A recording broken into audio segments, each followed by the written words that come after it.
melakukan pemanfaatan oknum ground handling untuk membawa emas kepada penumpang. Dengan mengkombinasikan teknologi pemeriksaan, analisis risiko, analisis penumpang, pengawasan lapangan, serta energi dengan seluruh stakeholder bandara, itu bisa terjadi. Jadi setiap temuan yang dikembangkan tidak berhenti pada siapa yang membawa barang, tapi juga dari mana barang berasal, pada siapa yang membawa, siapa yang terlibat. Nanti juga akan dilakukan penelitian lebih lanjut mengenai siapa kemudian. Saya harapkan nanti kemudian ikut juga kecil ya. Jadi teman-teman yang masyarakat Indonesia, saya mengimbau kebutuhan membawa seperti yang disembunyikan, sampaikan kepada petugas bea cukai yang memiliki ketentuannya. Jadi lebih baik bukannya sebelum berangkat harus melakukan itu karena mengabaikan kewajiban yang saya lihat kehidupan mas dalam meningkat dan kebijakan bea ekspor yang begitu mas bea keluaran emas. Jadi saya harapkan depan teman-teman pengguna yang lain coba hindari ikut kegiatan penyimpanan kalau belum menarik hukumannya lumayan nanti. Dan kita akan meningkatkan terus tentang kewaspadaan biar lupa kepolisian. Mungkin untuk lebih detail saya akan kepada Dirjen Jaksa untuk menjelaskan ke media. Terima kasih Pak Menteri. Atas izin Pak Menteri, saya izin melanjutkan tentang kronologis penindakan terhadap dua peristiwa, yaitu yang pertama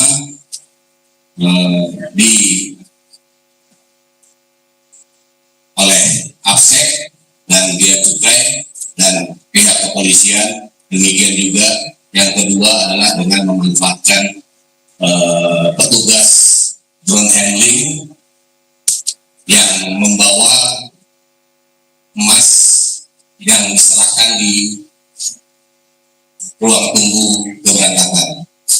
Untuk lebih jelasnya, saya akan sampaikan bahwa penindakan ini bermula dari sinergi Bea Cukai dan APSEC serta kepolisian yang mendeteksi dugaan pembawaan emas oleh warga negara Cina dalam tas bentuk hand carry. Penindakan dilakukan terhadap 7 penumpang WNA tujuan Hong Kong. Ditemukan emas dalam bentuk silinder atau peluru seperti yang ada di depan, disembunyikan di dalam tas celana yang dimodifikasi, dimasukkan ke dalam, mohon maaf, kemaluan atau inserter, baik di kemaluan maupun di tubuh, sehingga ini tentunya berpengaruh pada gerak tubuh pembawa. Barang bukti berupa 41 kopi emas berbentuk silinder 24 karat dengan total berat mencapai 17,43 kg atau sekitar, kalau di nilai ekonominya sekitar 46 miliar. Kemudian yang kedua, penindakan bermula dari informasi APSEC mengenai dugaan pembawaan emas dalam bentuk dalam hand carry oleh staf ground handling di loading dock Terminal 3 kedatangan internasional yang kemudian diikuti oleh petugas sehingga terjadi serah terima barang dengan penumpang tujuan Dubai. Penindakan dilakukan terhadap 2 orang WNI, yaitu staf ground handling dan penumpang tujuan Dubai. Ditemukan emas dalam bentuk cash bar dengan yang disembunyikan dalam tas ransel dan koper cabin. Barang bukti berupa 7 kopi emas berbentuk cash bar dengan total berat 6,35 kilogram atau nilai keekonomisannya 17 M. Lokasi penindakan di Terminal 3 Keberangkatan dan Kedatangan Internasional Bandara Soekarno-Hatta. Modus dan pelaku masih bentuk menyerupai telur dan silinder yang kemudian disembunyikan melalui body insertion, body stocking, pakaian yang dimodifikasi sehingga tas hand carry. Terhadap pelaku, 7 warga negara Cina telah diamankan oleh petugas bea cukai untuk dilakukan pendalaman lebih lanjut, juga berkoordinasi dengan Korwas PPNS Polda Metro Jaya dan JPU Kejati Banten untuk dilakukan penyidikan.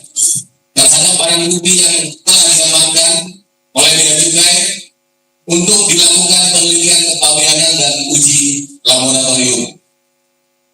Dapat kami sampaikan bahwa penumpang yang membawa perhiasan emas maupun dalam berbagai bentuk wajib diberitahukan kepada bea dan cukai, seperti tadi apa yang disampaikan oleh Pak Menteri, bahwa membawa emas keluar itu tidak dilarang, tetapi ada aturan-aturan yang harus dipenuhi oleh pembawa. Pemerintah juga resmi memperketat pengawasan ekspor emas melalui kebijakan tata niaga dan fiskal terbaru bahwa ekspor emas akan dikenakan bea keluar. Ini mulai berlaku akhir Desember 2025.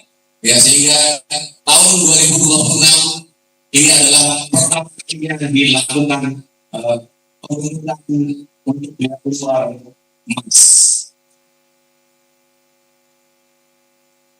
Sebagai penutup, ya intinya bahwa bea cukai khususnya di bandara akan terus bekerja sama dengan stakeholder terkait di bandara untuk melindungi masyarakat Indonesia maupun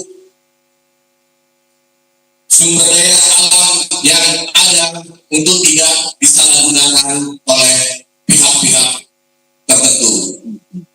Mari kita bersama-sama menjaga sumber daya alam maupun potensi yang dimiliki oleh negara kita untuk sepenuh-penuhnya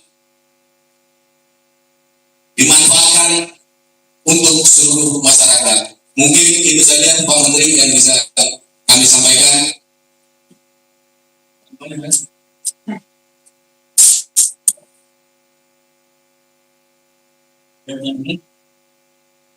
Jadi ke depan pengawasan terhadap kualitas barang dan penumpang internasional akan terus berkuat, khususnya terhadap kualitas nilai tinggi yang memerlukan pemenuhan kebutuhan kepabeanan dan peraturan terkait.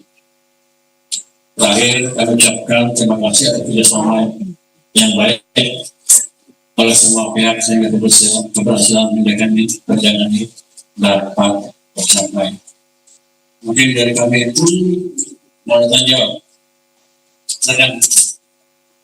Larangan atau pembatasan pasti akan harus memenuhi aturan. Dari sisi pelanggaran kepabeanan tentunya bea cukai merupakan lini terdepan. Tapi di sini juga tidak menutup kemungkinan ada pelanggaran pidananya yang pasti pelanggaran pidananya sampai dengan disusun ke hilirnya ataupun ke hulunya itu adalah ada kewenangan pihak lain. Mungkin dari teman-teman Polri akan menindaklanjuti sampai ke peti tersebut, karena bea cukai kewenangannya hanya di wilayah kepabeanan, dan mungkin juga dari Gakum ESDM selaku PPNS juga bisa menelusuri sampai dengan penambangan emas tanpa izin. Kemudian jaringan penyelundupan yang pasti jaringan selama ada kegiatan peti, jaringan penyelundupan pasti akan melakukan terus modifikasi untuk modus-modus yang dilakukan sehingga emas tersebut bisa keluar dari wilayah Indonesia. Yang jelas tadi peti pasti ada kaitannya. Gitu. Mungkin itu yang bisa saya jawab, atau ada tambahan dari Barreskrim.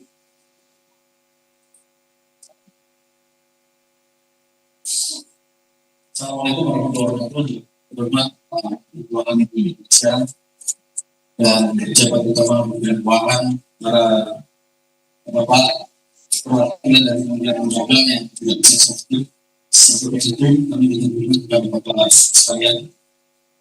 Menanggapi dari pertanyaan rekan dari media bahwa ini adalah wujud komitmen dari pemerintah dalam hal ini Kementerian Keuangan Indonesia dan BNPB bersama kami dari Barreskrim Polri khususnya dari Indonesia untuk melakukan penegakan hukum yang menyelundup ke luar negeri. Tentunya ini tanpa izin. Kenapa mereka melakukan penyelundupan ataupun memperdagangkan luar negeri tanpa izin? Ini disebabkan karena ini hasilnya adalah sebagian besar dari peti. Karena dari peti itu dia tidak bisa mengurus izin-izinnya yang ada, sehingga administrasi untuk pengurusan pembayaran biaya keluar itu tidak bisa mereka lakukan. Mau tidak mau mereka harus melakukan ilegal untuk memperdagangkan luar negeri tersebut.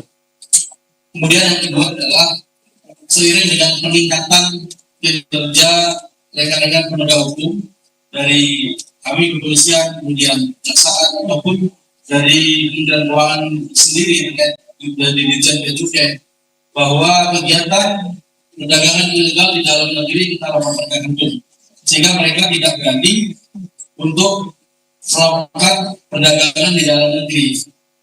Apalagi kami juga bekerja sama dengan PPATK, di transaksi keuangannya akan terlihat mana-mana yang berasal tersebut dari penambangan ilegal, penambangan yang tanpa izin dan sebagainya. Oleh sebab itu jalan satu-satunya mereka adalah melakukan perdagangan luar negeri secara ilegal ini. Saya kira itu.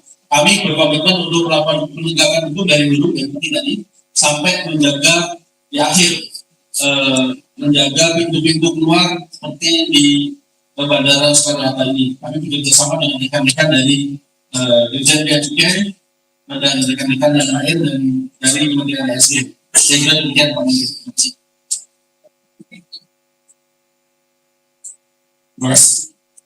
Terima kasih Pak Menteri.